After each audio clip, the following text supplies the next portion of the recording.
Ruth Rain is the presenter for Chris Sandvig Dummermuth. Chris Sandvig Dummermuth. Dummermuth has spent virtually her entire life playing, teaching, and coaching tennis, beyond what any woman has ever done in South Dakota. A two-time state prep singles champ at Washington High in Sioux Falls. She joined the Augustana men's team in 1975, frequently partnering with future husband Dave Dummermuth in doubles. She coached the Washington High girls team for 5 years, and then started coaching the Lincoln boys team in 1987. Lincoln won 8 state titles under Dummermuth from 1987 to 2005, and the Patriots had a 299 and 36 dual record, including 78 consecutive wins. She was named State High School Tennis Coach of the Year 7 times.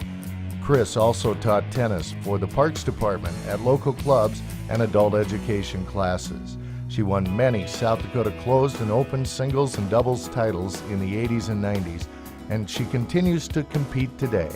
Dummermuth was inducted into the State Tennis Hall of Fame in 1998.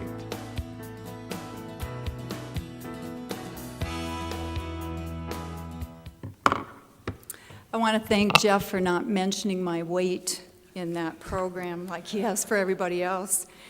I feel like I need to come clean here. I am not a premier athlete. My husband will tell you I run like a duck and throw like a girl. My shuttle run was off the charts, and my bar hang didn't even require ink.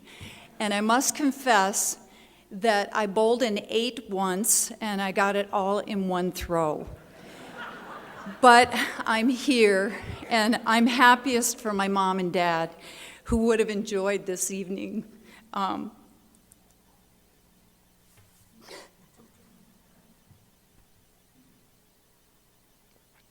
Okay. I will attempt to give you a fast-forward peek, fast. Did that count as time? At some fruits of their labor, love, and patience, or guidance and support. My family moved from an efficiency duplex on Grange Avenue to a story and a half on 6th and Dana Drive, which was 5 blocks from elementary, 5 blocks from junior high at that time, and equidistance between Washington High and what was eventually Lincoln High.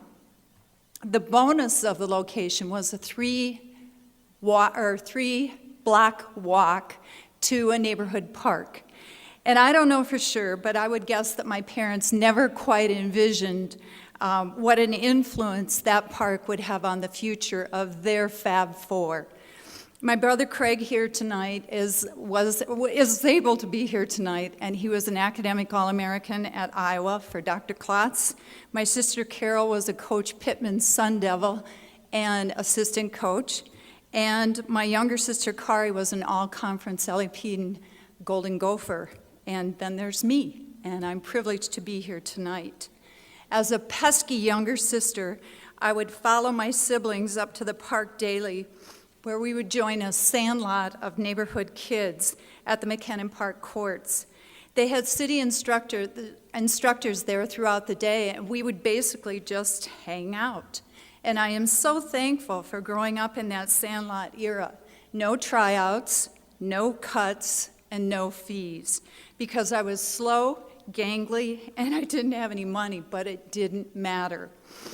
We would hit some balls, play a card game called Pitch, hit some balls, go home for lunch.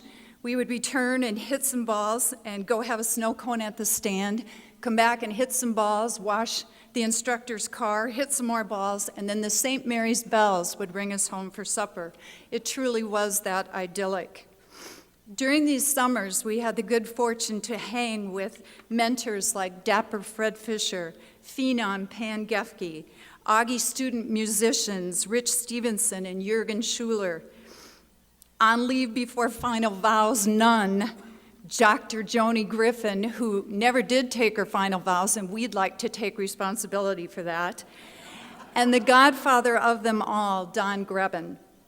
It was Don who encouraged our motley crew to reach beyond the park and participate in section competition. My debut, beyond McKinnon Park, was a mother-driven caravan to Rochester, Minnesota. I took the court with my one McGregor Jr. racket that we purchased from a Cynthia Borgen rummage, and it had been sanded down and repainted, a far cry from what you would see today. I was baptized into the then Northwest Lawn Tennis Association by Rochester star Maggie McNeil, 6060, and the warm-up literally took longer than the match. My failure quotient was set, and I definitely knew that I wanted what she had. One of my fondest junior memories is when my parents put me on a jackrabbit in Sioux Falls, and my partner, Leslie Watson, boarded her Greyhound in Minneapolis, and we met up in Fargo to play the junior and adult Red River Valley Open. We had a great experience playing and feeling like we were on our own, but I never did share with my parents that my bus seatmate was an exotic dancer. She carried all of her performance outfits in one of those old-fashioned hairdryer cases and willingly displayed them to me on our trip. Who knows, if I would have had the proper foundation, my life could have taken a tassel turn.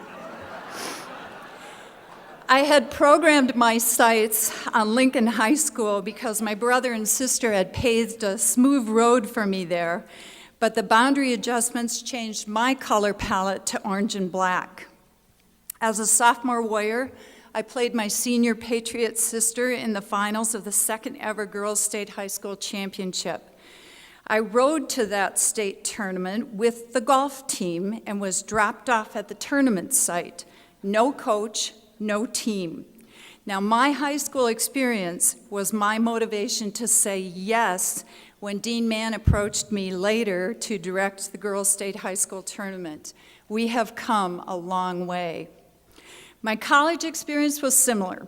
My freshman year was the freshman year for Title IX, so a lot of schools were scrambling to comply. Utah State was no exception. It was our first year, and we were no match for established programs like ASU and BYU. During my 1 year of tennis at Augie, my future husband Dave and I were actually favored to win our flight at conference, but then Dave went and broke his collarbone in spring football, so it never materialized. Dave has always encouraged me to keep playing and to get back into coaching. He gave me terrific insight into the minds and moods of high school boys, and he kept me grounded. 1 year during the hype of media-created rivalry, my Nick Nolte mugshot was in the paper in one of the articles, and Dave was teaching at Whittier at the time, and one of his students came up to him and said, "Mr. Dummermuth, does your brother coach at Lincoln?" And one of his coworkers told me Dave didn't miss a beat, and he said, "Oh no, my brother's much better looking than that." It's a true story. While at Lincoln, I had the privilege of working with a wealth of talent, anchored by a true brotherhood. JB and Josh Simcoe, Christopher and Drew Nielsen, Adam, Andrew, and Aaron Christensen, Corey and Jason Kiner, Aaron, James, and Andrew Krieger, Thomas, James, and Katie Chu, Pete and Eric Sorensen spanned 18 years of stories that I will spare you. I want to thank the committee for their planning and dedication and hard work. I want to congratulate my fellow inductees and their families this year, and I want to say thanks a lot, because after reading your bios with the Polish Rifleman and Smokey and Sonny Jim, Dave is on a mission to give me a nickname. And so far, the Waddler is the front runner. This year I've been a very expensive family member and friend, and I have some very loyal friends here tonight.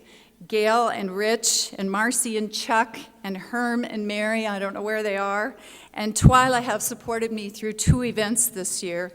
And I want to thank my MEMS group, Twyla, Sue, Jean, Mary, and Lynette. Dave still can't get the sight of you guys in ready position out of his mind. And Karen, a longtime partner of mine, is here, and I wish you were healthy enough to still hold me up.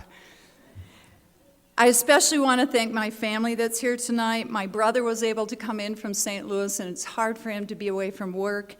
My Aunt Molly is here, and she is an all-American aunt. And my mother-in-law, Alice, and my father-in-law, Don, are here tonight, along with Dave. And it's Don's 86th birthday today, and he had to have banquet food.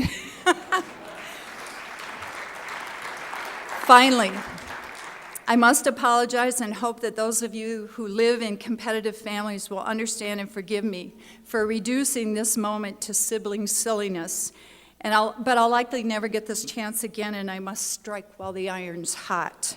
And only Craig and Dave are here to take it head on, but I'm sure you'll report it to the others. This is for Craig, Carol, Kari, Lori, Lisa, Dave, and Dan. Eat it.